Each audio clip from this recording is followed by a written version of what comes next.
नमस्कार दोस्तों, कैसे हैं आप। आज मैं तारा आपका स्वागत करती हूँ कांत कहानी की इस कड़ी में। आज का कांत अर्धांगिनी शैलेश मटियानी जी की कलम से है। 26 जनवरी के इस हफ्ते में ये कहानी सभी फौजियों, सैनिकों और पुलिस वालों को समर्पित है जो अपने घर से मीलों दूर हमारी सुरक्षा का जिम्मा दिन रात अपने मजबूत कंधों पर लिए चलते हैं। इस कहानी के लेखक हैं शैलेश मटियानी जी, जिनका जन्म उत्तराखंड कुमाऊं में हुआ 14 अक्टूबर 1931 को। उनका असली नाम रमेश सिंह मटियानी था। 12 वर्ष की उम्र में उनके माता पिता का देहांत हुआ। फिर उनकी पढ़ाई 5 साल तक रुक गई। फिर उन्होंने 17 वर्ष की उम्र में फिर से पढ़ना शुरू किया। उनकी कहानियों में रहमतुल्लाह, पोस्टमैन, प्यास और पत्थर, दो दुखों का एक सुख, चील, अर्धांगिनी, जुलूस, महाभोज, भविष्य और मिट्टी आदि विशेष उल्लेखनीय हैं। उनके प्रसिद्ध उपन्यास हैं बोरीवली से बोरीबंदर, कबूतरखाना, हौलदार, बारूद और बचुली, बेला हुई अबेर। उनको अपने पहले उपन्यास बोरीवली से बोरीबंदर तक के लिए उत्तर प्रदेश सरकार द्वारा पुरस्कृत किया गया था। अन्य अनगिनत पुरस्कारों के अलावा उन्हें उत्तर प्रदेश हिंदी संस्थान का प्रेमचंद पुरस्कार, फणीश्वरनाथ रेणु पुरस्कार, कुमाऊं विश्वविद्यालय द्वारा डी.लिट की मानद उपाधि दी गई। तो शुरू करती हूँ अर्धांगिनी का भाग 1। टिकट घर से आखिरी बस जा चुकने की सूचना 2 बार दी चुकने के बावजूद नैन सिंह के पांव अपनी ही जगह जमे रह गए। सामान आंखों की पहुंच में सामने अहाते की दीवार पर रखा था। नजर पड़ते ही सामान भी जैसे यही पूछता मालूम देता था, कितनी देर है चल पड़ने में। सारा बंटा धार गाड़ी ने किया था, नहीं तो दिया जलने के वक्त तक गांव के गोठ में पांव होते। ट्रेन में ही अनुमान लगा लिया था कि हो सकता है गोधुली में घर लौटती गाय बकरियों के साथ साथ ही खेत जंगल से वापस होते घर के लोग भी दूर से देखते ही कहते, नैन सिंह सूबेदार जैसे चले आ रहे हैं, है ना।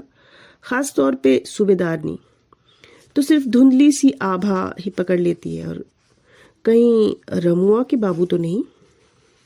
सरप्राइज विजिट मारने के चक्कर में ठीक ठाक तारीख भले ही न लिखी, मगर महीना तो यही दिसंबर का लिख दिया था। कैसी माया है कि छुट्टियों पर जाने की कल्पना करने के समय से ही मन के भटकने का एक सिलसिला सा शुरू हो जाता है। कैंट की दिनचर्या जैसे एक बवाल टालने की चीज हो जाती है। याद में मुंह के सामने के वर्तमान की जगह पिछली छुट्टियों में व्यतीत समय ही छा जाता है।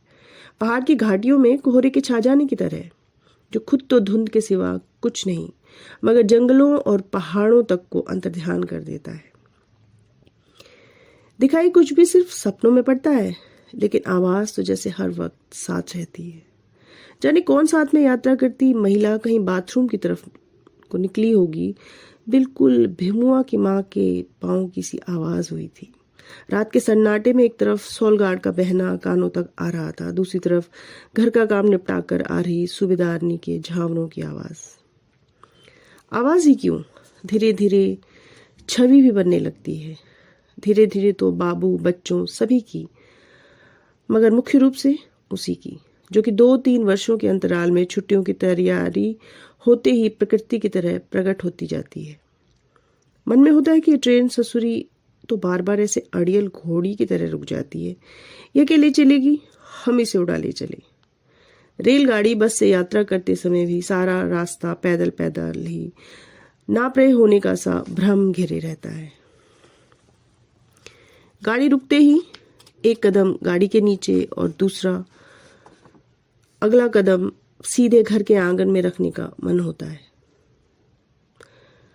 पीपी की लंबी आवाज सुनाई पड़ी तो भ्रम हुआ कि कहीं कोई स्पेशल बस तो नहीं लग रही पिथौरागढ़ को, लेकिन ये तो ट्रक था। निराश हो नैन सिंह ने फिर मुंह फेर लिया था।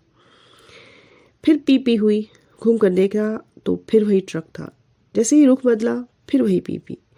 अब ध्यान आया कि ठीक ड्राइवर वाली सीट की बगल में बाहर निकला कोई हाथ, इधर आओ पुकार रहा है। नैन सिंह ने नहीं पहचाना, पर वो बनखरी वाली दीदी का हवाला देता हुआ बोला कि जसोती प्रधान का मझला, खीमा हूं मैं। हाँ, सुना तो था इन लोगों की गाड़ियां चलती हैं।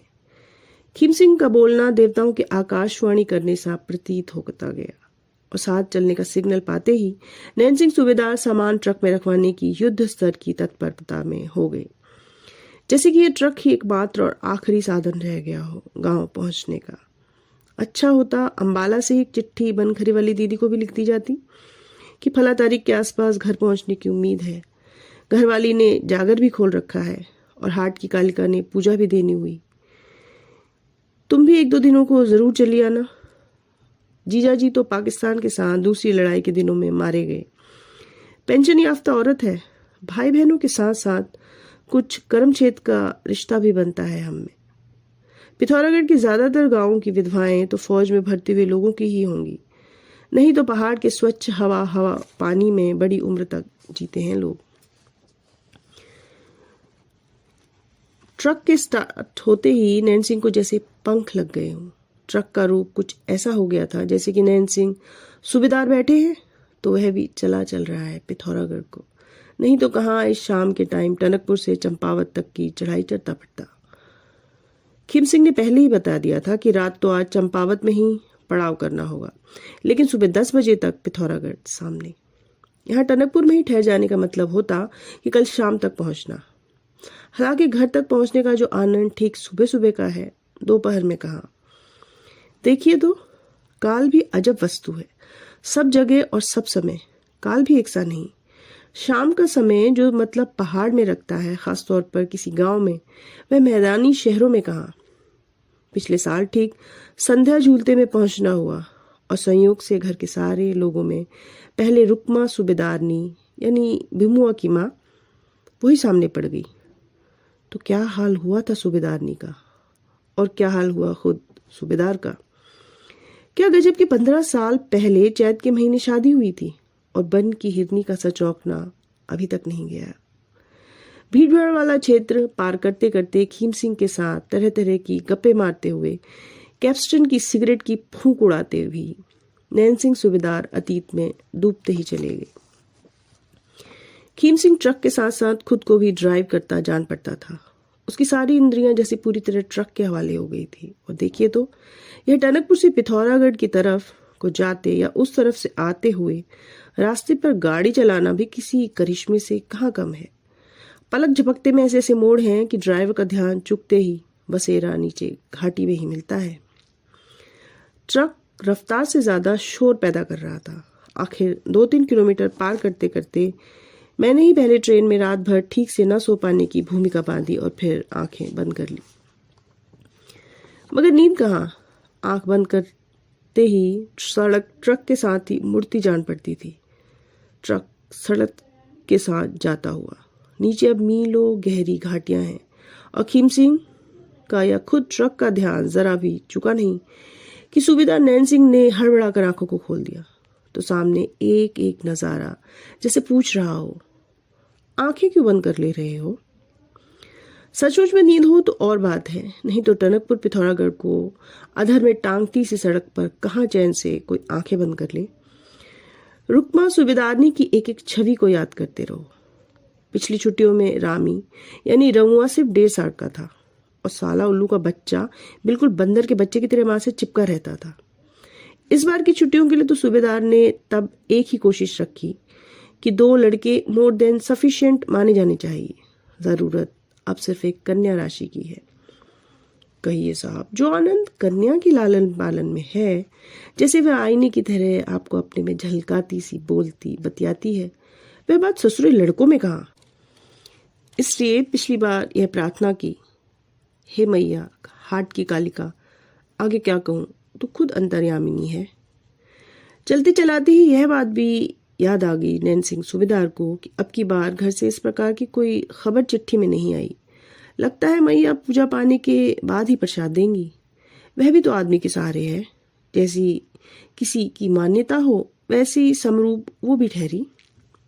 निराशा के सागर में आशा के जहाज की तरह ट्रक लेकर आने वाले खीम सिंह के प्रति एहसान की भावना स्वाभाविक ही नहीं, जरूरी भी थी, क्योंकि मिलिट्री की नौकरी से घर लौटते आदमी की छवि ही कुछ और होती है लोगों में।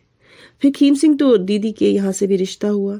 लगभग हर 10-15 किलोमीटर के फासले पर ट्रक को विश्राम देते हुए खीम सिंह की चाय पानी गुटुक रायतों को पूछना खुद की जिम्मेदारी ही लगती रही सूबेदार को। बीच बीच में सीटी बजाने और गाने की कोशिश भी इसी वजह से रही कि खीम सिंह को पता चले कि ये सब तो मामूली बातें हैं। बस का किराया बच भी गया तो घर में बच्चों के हाथ रखने को तो कुछ न कुछ देना ही होगा। टिकट के पैसों से दूने ही बैठेंगे क्योंकि अभी तो चंपावत में पड़ाव होना है और वहाँ रात का डिनर भी तो सूबेदार के ही जिम्मे पड़ेगा। मगर खुशी इस बात की है कि टनकपुर कहीं होटल में रहना पड़ गया होता तो जेब जो कटती सो कटती है, आधा पहाड़ कहाँ पार हुआ होता। अब तो जहाँ आती जाती खेतों में काम करती औरतें दिख रही हैं, सभी में रुकमा सूबेदारनी की छाया ही दिखाई दे रही है।